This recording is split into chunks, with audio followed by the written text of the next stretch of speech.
We were the first person we were taught not to trust.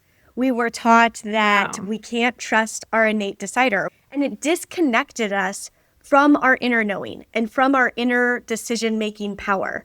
And so as we do these little things, we start creating that trust back into ourselves.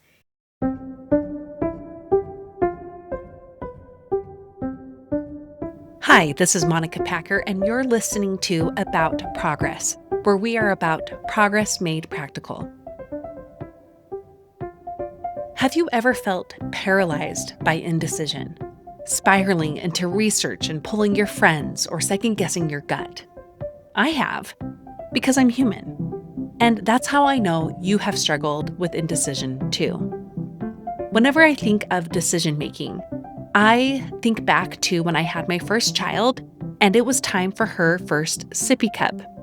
Now, I deliberated over that choice like it was my job. I researched. I went on all the mommy sites. I asked my friends. I looked at option after option at several stores. I was convinced that there was one right sippy cup for my child. And what happened once I finally settled on a stainless steel cup with a rubber bottom and a built-in straw? She hated it, and I had to make the decision all over again. Overthinking doesn't have to be how we make decisions. In fact, if we find ourselves ruminating over choices, it's often a symptom of our own deep fears and insecurities that are at play. Years ago, I polled our community and I asked them, if you knew yourself better, what would improve in your life?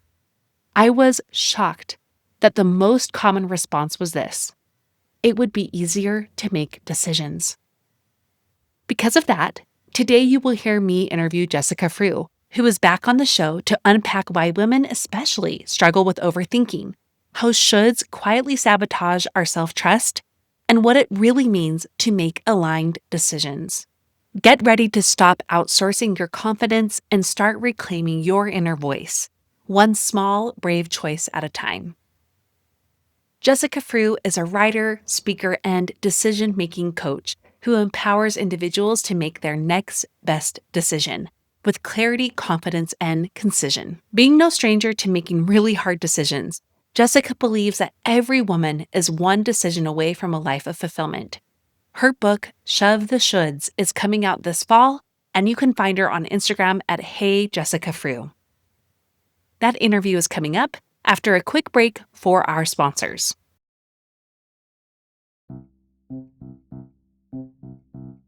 I made 10 big personal goals for 2025, and one of them was to follow through with our plan to build up financial security. Last year, it was about simply getting information on how to do so with major questions like, how much do we actually need to save for retirement? And is where we are with college savings going to be enough for our kids? And is our budget on track to meet our larger goals? But honestly, I just needed to know this. Are we okay? Brad and I met with Elizabeth, our financial advisor from Fearless Finance, to answer these big questions and more. We left our sessions feeling not only more secure, but with a plan in place, with literal tasks we could check off to move forward towards increased financial security. Each month this year, Brad and I have been getting together to check off the tasks that Elizabeth laid out for us. Next up, we are doing estate planning with Fearless Finance too. If you think financial planning is only for the rich, or is a bogus industry, or you just don't know who to trust or who won't judge you, look no further than Fearless Finance. Their mission is to make advice affordable and accessible. You meet with your planner virtually and they charge by the hour. You'll only pay for the time you use down to the quarter hour. Whether you're looking to pay off student loans, buy a house, or just want to make sure your finances are okay, they can answer your questions. No question is too small, no problem is too big. Visit fearlessfinance.com today.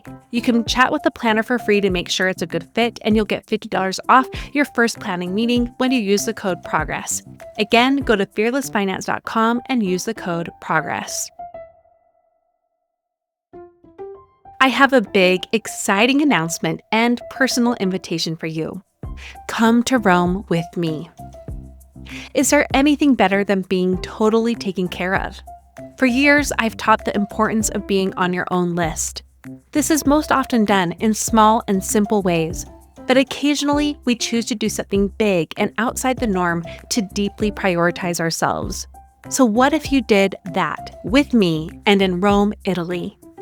I am so overjoyed to announce that I am partnering with Female Foodie to host a tour to Rome in October of 2026. This trip will, of course, be full of great food and excellent accommodations, but most important to me, it's your opportunity to be deeply cared for. Your job is to get to Italy. Our job is everything else. Signups for the tour will be this fall, September 9th, to the waiting list only, with the general public getting access the next day if there are any spots left. If you're not familiar with Female Foodie tours, know that they sell out in literal minutes. Getting a tour exclusive to just the About Progress community is all kinds of special. You can get on the waiting list to ensure your best chance of reserving those extra limited spots before they sell out by going to aboutprogress.com/Italy. This tour must be booked with 2 or more guests at a time, so get a friend or 5 committed to come with you. And by the way, if you do have more than 2 coming, please reach out to me at hello@aboutprogress.com so we can assist you with that. I am so looking forward to doing something extra special and exploring the magic of Rome with you while adding my personal touch to the signature Female Foodie tour. Again, to get on the waiting list and first dibs to our limited spots, go to aboutprogress.com/Italy.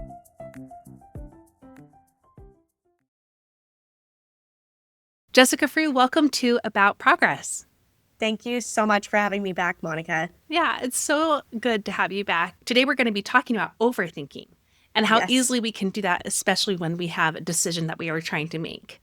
And I have to tell you, decision making is one of those surprising things to me that women struggle with. Like, I didn't know what a big thing that was until I started to work with clients or talk to my audience, say, what do you struggle with the most? And decision making came up over and over again. So we're going to really hit that hard, but I wanted to begin with the overthinking issue because that may not look like people think it looks. Like when we think of overthinking, we think of thinking. Yeah. So what does that actually, I mean, it can, so feel free to say that too, but what does overthinking actually look like? Overthinking comes in many different forms. It is just thinking sometimes, but it's over-researching, like going down a spiral of, Googling everything and listening to all the podcasts and all of the things to try and gather all of the information, which is really just a form of keeping us safe from having to make a decision. There's also the idea that, we sit in bed and we overthink and we ruminate as we're trying to fall asleep. It can be asking for other people's opinions and constantly leaning into those. It also shows up as judgment of ourselves and creating a story of what it means if we choose something that feels right for us. So we create this story about what it means if we do this thing and we ruminate on it. We think about it all the time, or it like pops into our head every time we want to make the decision we want to make. And the thing is, we are making decisions constantly. It is something we are doing constantly in our lives. And so many decisions are on autopilot, which is important. We need decisions some of them to be on autopilot. But there are things that we have put on autopilot that also we need to be considering and being intentional about. So I think often we overthink things, that seem like a big deal or seem like they're going to be life-changing. And we aren't thinking about things we do every day that maybe are contributing to our happiness or our joy or our peace or any of those things that maybe we need to start considering more of. Yeah, I didn't even think about that, honestly. Okay, that's giving me some things to chew on. I'm sure I'm going to come back to that. I want to kind of cue in, though, to what you were just saying about how I want to build out what women should look for, right? So if you know you are ruminating, like if you can't stop going over the story in your head about how one story would play out, if you can't stop researching or opinion finding, I know we do that a lot, like ask all the friends, all the neighbors, all their dogs, like, what should I do? But the judgment of self piece, that kind of perked me up a little bit. Can you expand on that a little more? Yes. The judgment of self keeps us in a place of inaction, and we do it constantly. This is the first step, like in my actual decision-making process, that I work with people through is that we get stuck in this idea that, and going back to like your whole thing of perfectionism, we get stuck in, well, I have to do it this one way, or it means this about me, or somebody is going to think this about me, or whatever. And it keeps us from taking aligned action that benefits us in the long run. It keeps us in relationships that aren't healthy. It keeps us in friendships. It keeps us in a work situation that maybe isn't in alignment. It keeps us doing things as parents that maybe aren't actually great for us or for our children, but we think that's how it should be done. We think that's how it needs to be done. And I always say, like, the judgment piece when we think about it is a lot of shoulding on ourselves. So we can hear it, identify it in the word should. Well, I should do it this way. It should be done. It should look this way. It should be X, Y, and Z. And this, I mean, like, I think of everything. If we are trying to take care of our bodies and take care of our health, we should all over ourselves. And it keeps us from actually taking action towards what would feel good and alignment for us. Mm-hmm. So it sounds like in the process of self-judgment, you are removing the right to your own wants and desires. Like you're judging 100%. The things that you actually want. You're like, nope, can't want that. That's selfish. Yep. That's wrong. Good moms don't do that. Good whatever it is, you know. Yeah. So that's what you mean by the judgment piece. 100%.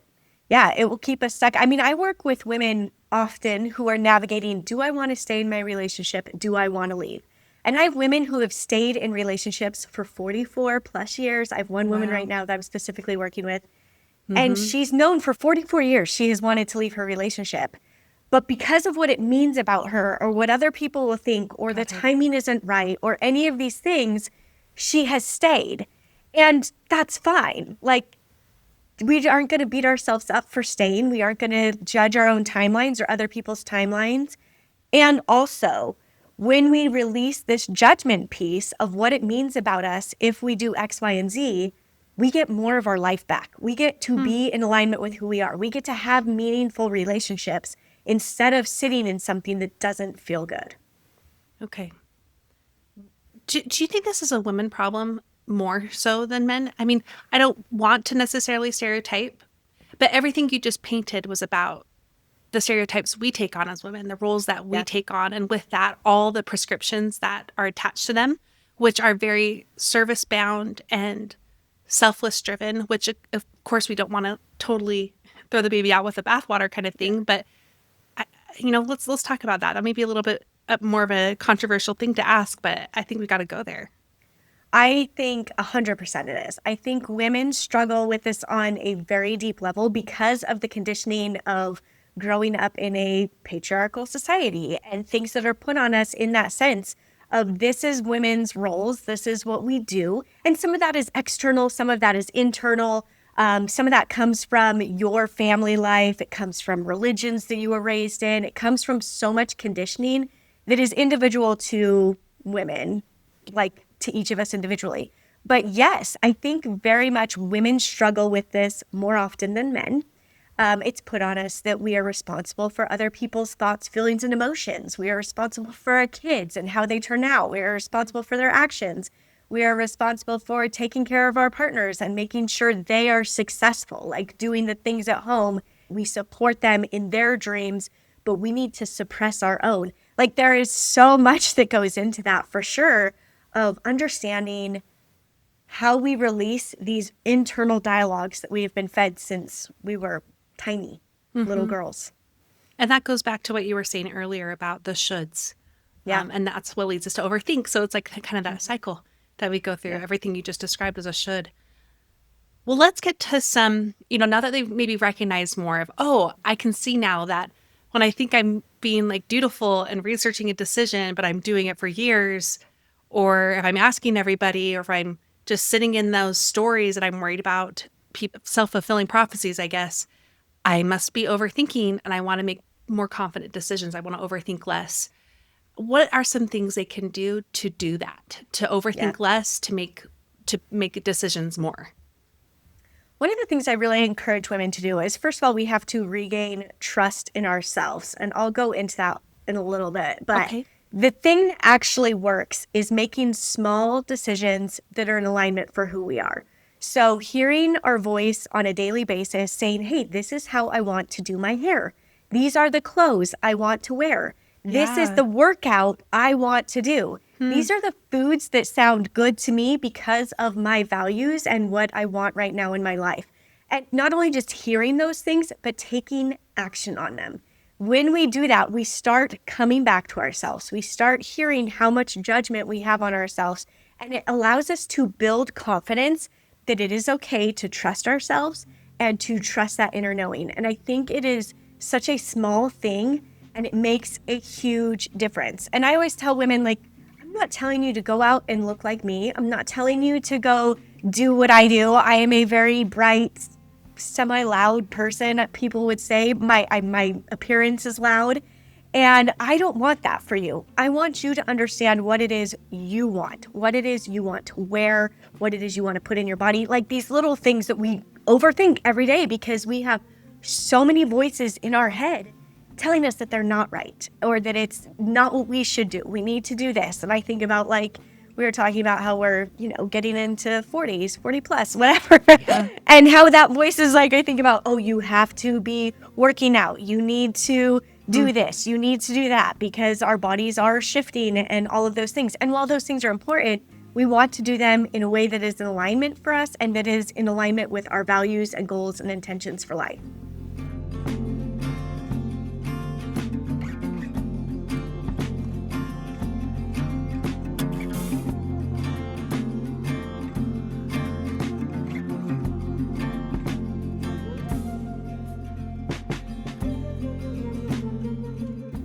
I think when women hear that, they're going to easily push this aside because it just seems like, well, why does it matter that I honor what I want for breakfast?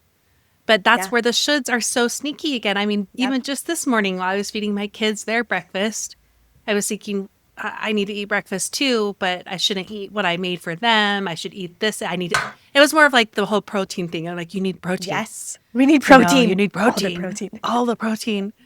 And anyway, you'll be proud because I just went and, I was like, well, I don't have time right now, but when we go take my daughter, I'm going to go get a vegetable pastry. 0 grams of protein, I'm sure. But it's okay because in these small things, it's how we do the bigger things, I'm imagining, right? Yes. Yes. We have been told from a very young age, I always say we were the first person we were taught not to trust. We were taught that we can't trust our innate decider. We were told we shouldn't want that. It doesn't hurt that bad. It's not that big of a deal. You shouldn't dress that way. You should do this. You should want this. Don't be scared. Mm-hmm. Don't, like, all of these things that we are told. And it disconnected us from our inner knowing and from our inner decision-making power. It told us, and this was done by well-meaning adults. I mean, I've said things like this to my own kids and then been like, okay, wait, I don't want them to not trust themselves. I want them to know that what they feel is real and the things they want are good and all of that. But it's just in us because we think we are protecting people. And that's ultimately what our brain is doing, is it's trying to protect us. And we've trained it to trust the external forces more than we trust our internal knowing. And so as we do these little things, we start creating that trust back into ourselves. It takes doing the little things daily to create that trust and confidence and to let our nervous system and our brain know we are safe to do that. Because so much, we talk about nervous system all the time. And I truly believe that it comes down to a lot of just these basic small things of letting ourselves know we are safe to trust ourselves and act on the things that we want and need. Mm-hmm. Yeah, it goes back to that relationship piece. This is how you can build it back up. All right, what's another tip you have for them?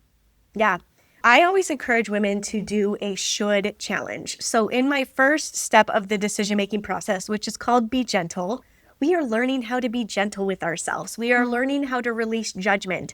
And in that, I don't actually want you to do anything with the judgment you are putting on yourself. We're just identifying it. And so in the should challenge, it kind of goes back to what you were saying, like these little moments of judgment that we start catching when we are trying to be intentional with our decision making. So I should wear this, I should eat that, like going back to those little basic things.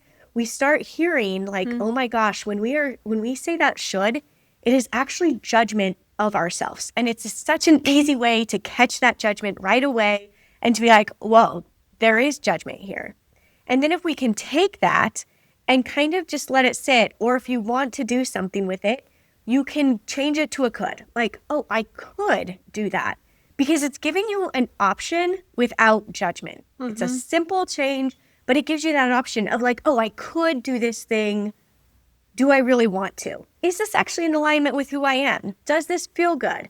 Am I doing it for other people? Like, because I'm afraid of what they're going to think or what they're going to say or what they think it means if I don't do this thing? Or am I doing it because I am showing love for myself and choosing something that's in alignment for me? So I love going to a should challenge and starting there. I always tell them, do it for a week, identify one should a day. If you do it for longer, like 2-3 weeks, you're never going to let it go. Like, you are going to remember those. You're going to think, oh, I just should it on myself. Like, oh, I hear the should. I hear the judgment. Yeah. And it's really key that we release that judgment. I always say that 60% of the decision-making process is releasing judgment of ourselves. And it's because it's so ingrained in us to not trust ourselves, to beat ourselves up, to think that that is the best way to get movement forward, when really if we show up with love and what is in alignment for us, it creates excitement and joy and safety to be able to act. Got it. And it's interesting in doing the should challenge, it's also another layer of learning how to make choices. Yeah. As something that, in teaching habit formation a lot for that we come across the shoulds too. And one thing I try to teach the women is that I teach is that shoulds can be chosen. And when you switch from should to could, you're learning how to do that, how to make a choice, even if it's you end up choosing the should or the way you're going to do it. So that's another whole other way to sneakily practice it too. Yeah. What's another way they can improve their overthinking? So the next step of the decision-making process is being humble. And when we hear the word humble, often as women, we think, oh, I need to be a doormat. I need to just give myself away. We need to lean more into the shoulds of doing what everybody else expects. And I want to change the thinking around this word humble.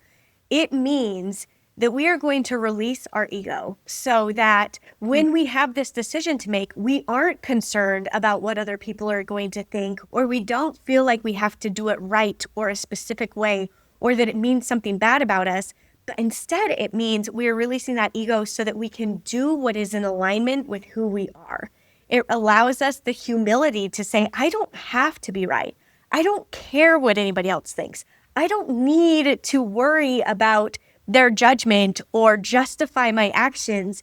Instead, I get to know myself so deeply that I know what is right for me. So being humble is a process of getting to know and understand ourselves on a deep level so that when those shoulds creep up, when that judgment comes, we know, okay, this is in alignment with who I am. This is what I value because X, Y, and Z. I know this about myself so that we don't get stuck in the spiral of thinking that keeps us from taking action. Mm-hmm. Well, so earlier on, you talked about how overthinking is a lot of us ruminating on the stories we are telling ourselves about the decisions we could potentially make, but how those stories are often an advanced judgment of what other people are going to say about our choice. So what I'm hearing when you say this is it's less like don't care about your choices, how they'll impact other people. It's more if you were to remove people's judgment of your choices, what would you choose? 100%. And I think we get those two things confused all the time. Yeah, as I women. get that too. It's confusing. Yes. At first when you're like, wait, how do I do that? Yeah. We are releasing, we aren't like negating our impact on the world or what could be a negative impact on somebody else, but we are understanding that if they think something negative about it, that doesn't reflect poorly on us. That doesn't devalue our worth. That doesn't mean we made the wrong decision. That doesn't mean anything. It just means that they have their own thoughts, feelings, and opinions about our actions. And so we get to understand that as we do what is best for us, we are actually impacting the world in the most powerful way that we can, because we are creating safety for ourselves and we are creating safety for other people to take action as well. Now, when it comes down to it, if we are living into our values, I've never met a woman who doesn't have values that include love and support and genuine concern for the people around her. So it's not that we are just like, hey, I am choosing this thing and I don't care if it blows up everybody else's lives. It is that we are saying, hey, I am choosing this thing because I know it is what's best for me. And if it's what's best for me, ideally, because I'm living into my values, it's also what's best for my family and for my kids and for my partners, and those things. And it really does shift things. And I have like an example I can go I into would love to that. make this make a little Yeah. bit more sense. Because this may be the scariest one, I think. It is scary. for people. And that's why I always say like these first two steps in decision making are the biggest part because they feel scary. And what's scary about them, before I go into this example, is that we don't know the unknown on the other side. We think, well, what we're ruminating on is our known idea of what could happen. We are ruminating on, oh, if I get divorced, then my kids, X, Y, and Z is going to happen to my kids. If I get divorced, then I have no money. I have no whatever. Like, these are things that we think we know could happen. But what we aren't giving space to is the unknown of what could happen, the possibilities of what doors could open if we make this decision that is best for us. Divorce is just the first one that always comes to mind because I work with a lot of women who are unhappy in their marriage and are navigating that decision. Do I stay? Do I go? It's a big one for so many of us. And it was a big one for me. Like I was married once. I was married to my ex-husband for 7 years. I went into my second marriage feeling like I am going to take this on. I am going to crush this. I have all of this knowledge from my first marriage. My first husband was gay. My second husband is not. Like, this is going to be amazing. Like, all of the great things. I don't have to worry about anything. And we were really good for each other. So I start this marriage and I realize about 6, 7 months in, that I am shooting all over myself. I am angry. I am bitter. I am resentful because I am showing up for everybody else because I was trying to prove my worth. I didn't want anybody to think anything negative about me. I didn't want my husband's ex-wife to think X, Y, and Z. I wanted her kids to think whatever about me. I wanted my husband to know that I was going to show up for him. And I was constantly living into these shoulds of what I thought I should do to prove my worth to all of these people, which was internally signaling to me that I was not of worth. And it was damaging our relationships because when we live into other people's shoulds, it gathers those things, like I was saying, the resentment, the bitterness, the anger. And so it actually isn't helping our relationships. Me trying to make it easier for Matt and his ex-wife to communicate, to do all the things, was actually damaging all of our relationships.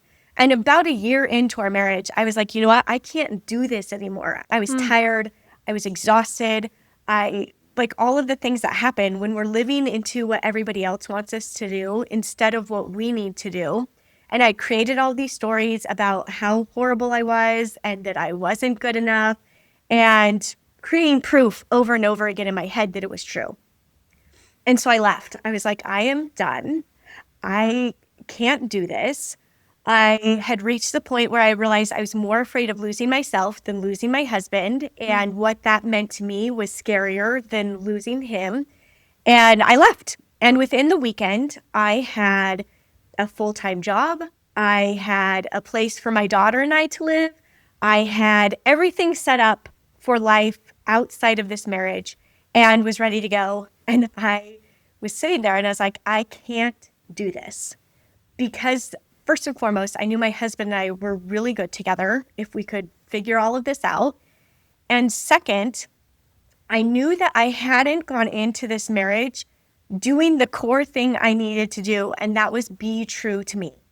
And so I went back. I remember walking into our house and my husband, I knew he did not want me there. I knew, I can see his face. He was not happy I was back. And I just oh my gosh, okay, I can do this because I know this is deep down what I want, but I have to approach this differently. And I came back and basically started setting boundaries. They didn't have to be spoken. They didn't have to be I didn't need anybody else to change. I came back knowing I needed to focus on me. And I started implementing these things. I started releasing the shoulds one at a time. I was no longer going to be the go-between between him and his ex-wife. He had to communicate directly to her. I was no longer doing pickup and drop-offs with his kids. These sound like mean things. They sound like I was being a jerk, like I didn't want to be involved in the family. But it was creating conflict within our family, within our marriage, within all of the things that didn't need to be there. And at first, Matt was like, I don't know about this. But he was like, okay, let's try it. Like, this is what you feel you need. I'm going to lean into it. And slowly it started healing our relationships, and it started healing my sense of worth, my confidence, and safety for me within this relationship. And therefore, Matt started feeling safe within our relationship.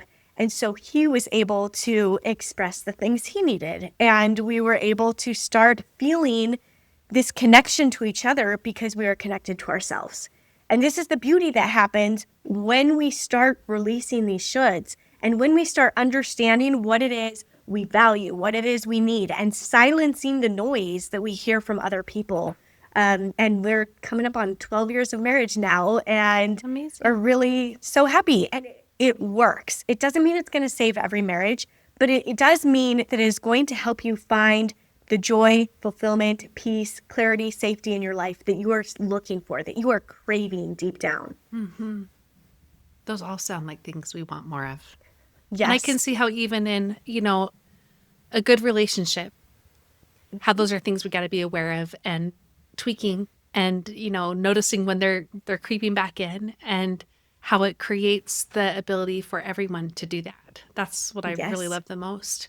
Again, it goes back to that fear we were talking about. I think a lot of people think if I am humble, if I release worrying about what people think about me, then I'm just only going to think of myself. And it really is, it makes more space for everyone.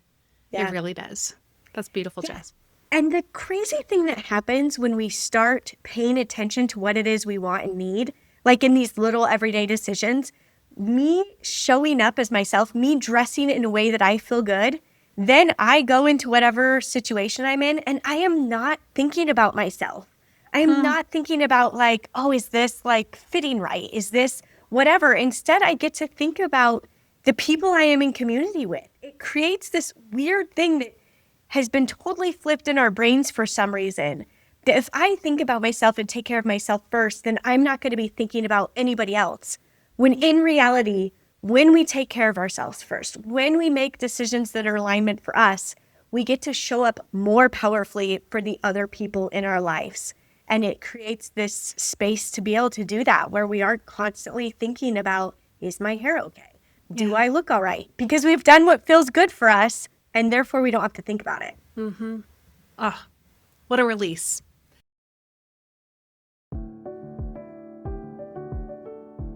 My love of having cleaner indoor air must be something you all know about me by now, because one of my most common questions that comes in on my direct messages is, what's that air purifier again? Well, it's Air Doctor, the award-winning air purifier that eliminates 99.99% of dangerous contaminants like allergens, viruses, smoke, gases, mold spores, and more. Americans spend an average of 90% of their time indoors. But did you know that indoor air can be up to 100 times more polluted than outdoor air? We know it in the Packer household because one of our kids happens to have pretty bad indoor allergies, and our new doctor was relieved to hear that we already have an air purifier in our home. Unlike other purifiers, Air Doctor captures invisible particles 100 times smaller than standard HEPA filters, making the Packer household very happy customers. I recently burned something in my oven, and I was so happy to see that my Air Doctor kicked right into high gear automatically all on its own because it could sense that something was a little bit off in our main area. You can experience the joy of Air Doctor and breathe cleaner. Just head to airdoctorpro.com and use promo code Monica to get up to $300 off today. Air Doctor comes with a 30-day money-back guarantee plus a 3-year warranty and $84 value free. Get this exclusive podcast-only offer now at airdoctorpro.com. That's AIRDOCTORPRO.com using promo code Monica. For years, I have been teaching women how to do habits differently. I have been so grateful to see the concepts that have changed the most for you with responses from women of our community, like you are changing the habit game for all of us. And this is so needed. And you should write a book on this. Well, guess what? I am. And I'm so eager for you to get your hands on it, hopefully sometime in 2026. And since I can't share the title yet, and also since I may end up self-publishing, I need a committee of gal pals, if you will, like you, who are ready to be my early test readers, to pre-order the book, and to act as grassroots publicists the moment each of those steps are made ready. Would you like to be on that book launch committee? Get on the free list by going to aboutprogress.com/book committee. Even if you just want to be the first in the know with any book news, that's where you sign up. Again, go to aboutprogress.com/book committee. It's in the show notes for you. I can't wait to share as much as I can with you along the way, and I am already so grateful for your support.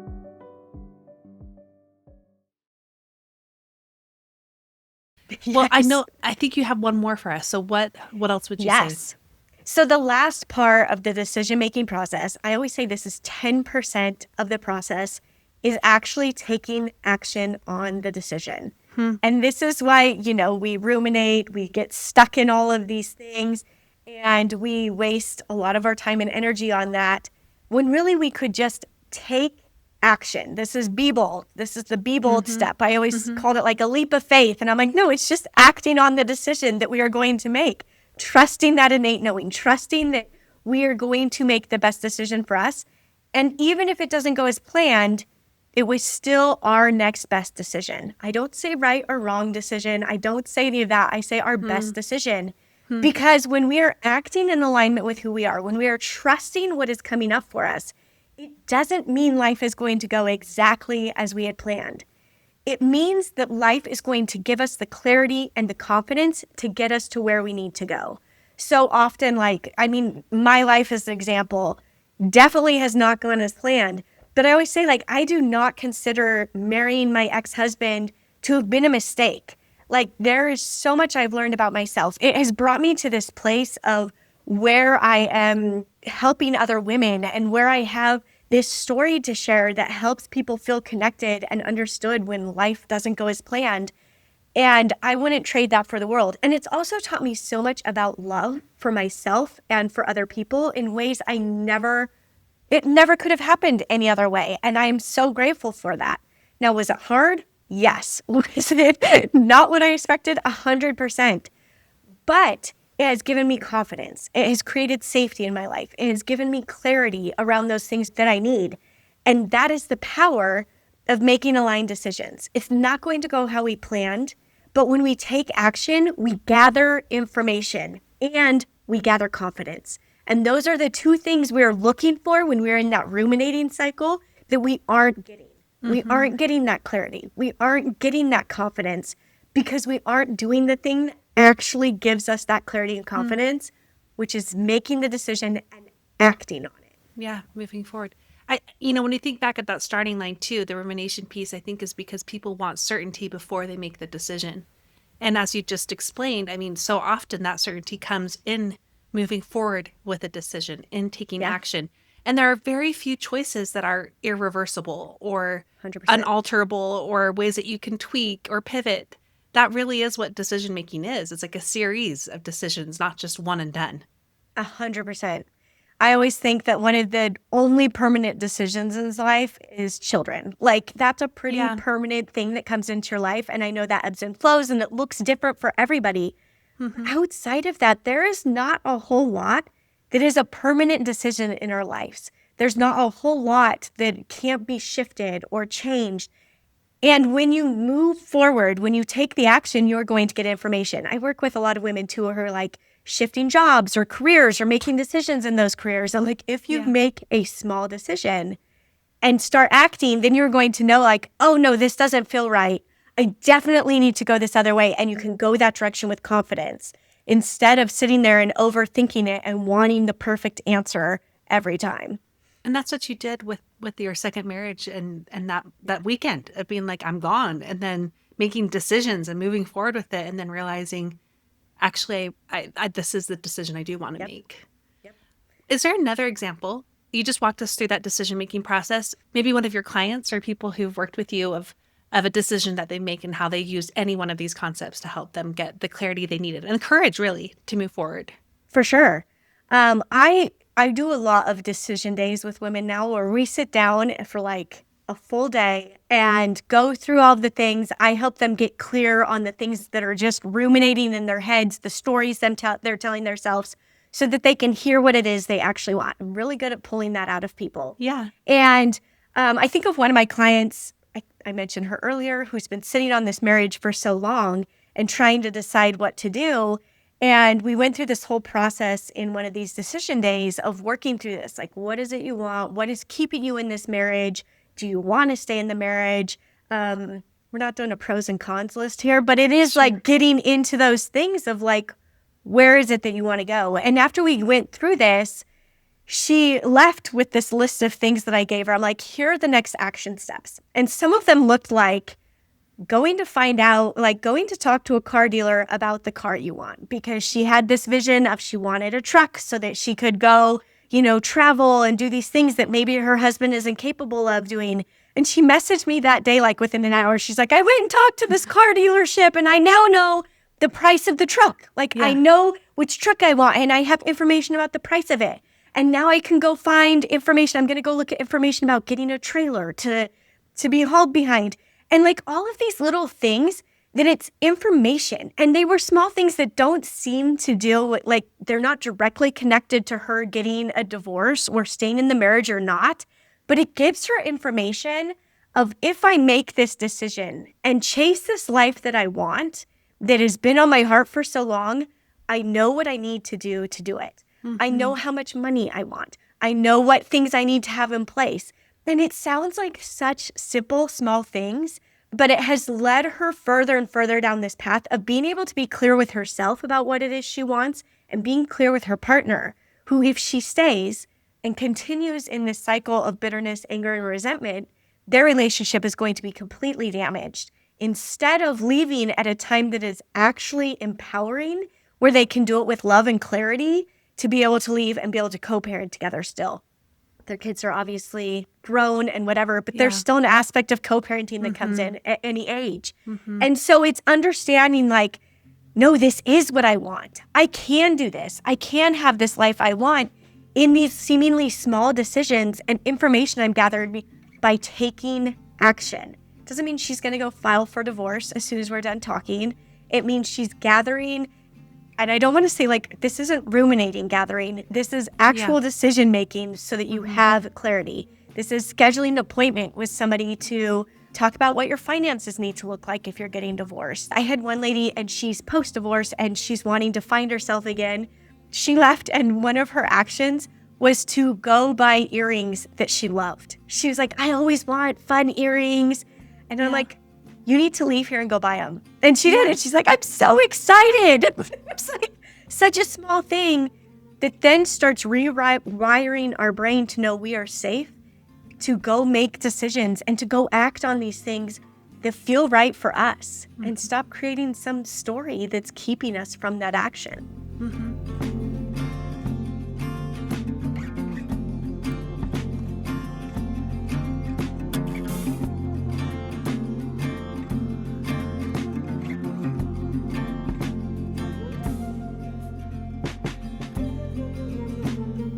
So much of this is edifying. I think of what we have learned over the years. I think is part of being an adult woman is coming back to who you are, right? Yes. And we've talked about this for many years on the podcast, just the importance of that sense of self. But in the process of talking about how to make better decisions, it just keeps coming back to that too, how that's the biggest core to it all. It's the biggest way to move through the decisions. It's also the biggest reason to get better at making decisions. You use the word align quite a few times. And I just wanted to end with, can you paint the picture for what it feels like to be aligned? Because that's something I think can be pretty nebulous for people. They're like, make decisions that feel aligned, but how do I know that feel? Like, what does that feel like? It feels like safety. And I think we think we're chasing joy, we're chasing happiness, we're chasing whatever. And I truly believe, especially as women, we are chasing safety. We want to feel safe in being seen as who we are. We want to feel safe in making those decisions that are right for us. And so choosing into what feels safe in the beginning feels scary and it doesn't feel safe. The more we do it, the more we create those feelings of safety within ourselves. That's how we know we are in alignment. If we feel safe to be seen, to say how we're feeling, to acknowledge what we want for dinner, to say these things, that is what alignment feels like. It feels like safety. And some of us have never felt safe in our lives. And so we have to rewire our nervous system, create that safety within ourselves to understand that I am safe to make these decisions. I am safe to speak up and express how I feel, to express what I want. But that's really when somebody is in alignment, that's what they feel is safe. That sums up also why we're here, right? Like that this is why this matters. And just imagining more women feeling safe and what that can bring to the world and what it can do to heal relationships and what it can do to heal women and expand our possibilities and help us lean into new things. It's going to change a lot of things for a lot of people. I know you were writing a book on this very topic. Yes. So tell us a little bit about it and when they should expect it to be released, because we're not quite to that point. It's coming out this fall. So I'm sure they're going to be anxious to hear more. Yeah.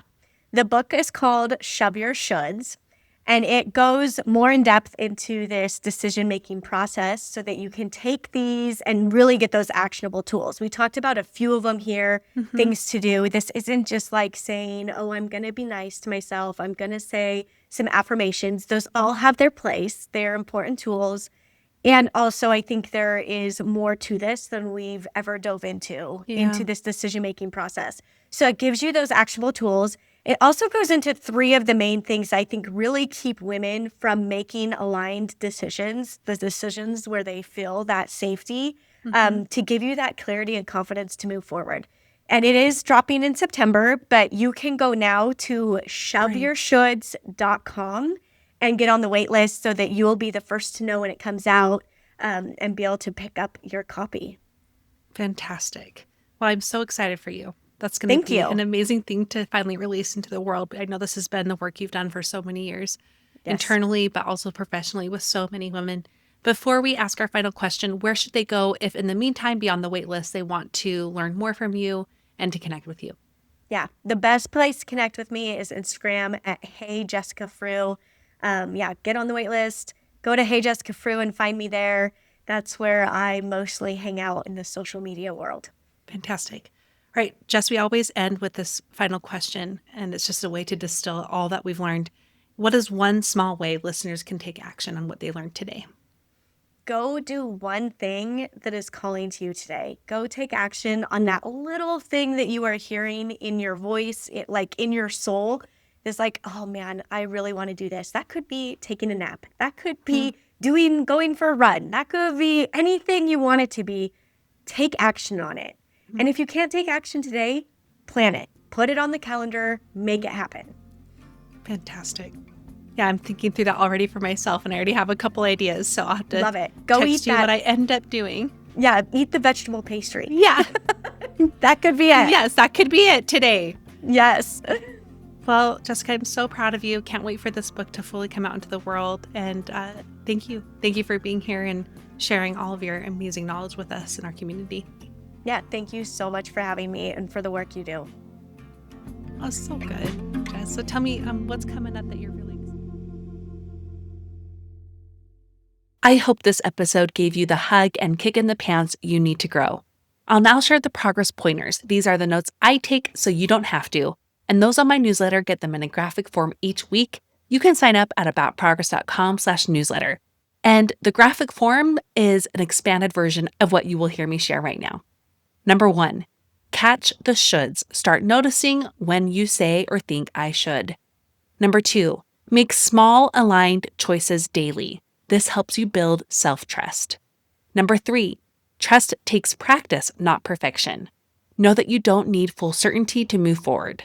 Number 4, being humble means releasing ego. True humility in decision-making means you let go of what others think about your choices. And number 5, aligned choices feel like safety. Your Do Something challenge for this week is to go do one thing that is calling to you today. I always love to hear about these. You can email me at hello@aboutprogress, or you can message me on Instagram at aboutprogress. And be sure to connect with Jess. She is one of the nicest people and so vibrant inside and out. I know you're going to love to be in her community, and I cannot wait for her book to be released this fall. This podcast is listener supported.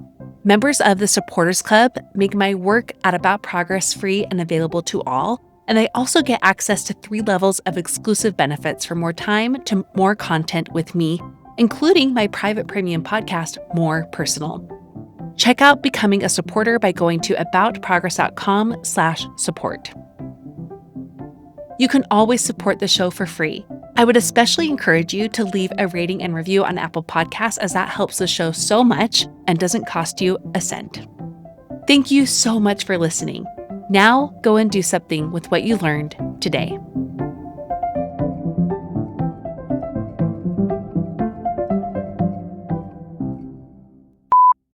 It's so good to have you back. You're just one of my favorite people in real life and in the professional interwebs. Wait, we've never even met in real life, have we? What is that? Isn't that funny? Like, I always think about this. I feel like we have. I feel like I was like, as I was saying, I was like, no, what? We haven't. Okay, well, we're going to make this happen. We're going to make it happen soon. Yeah, sooner rather than later, for sure.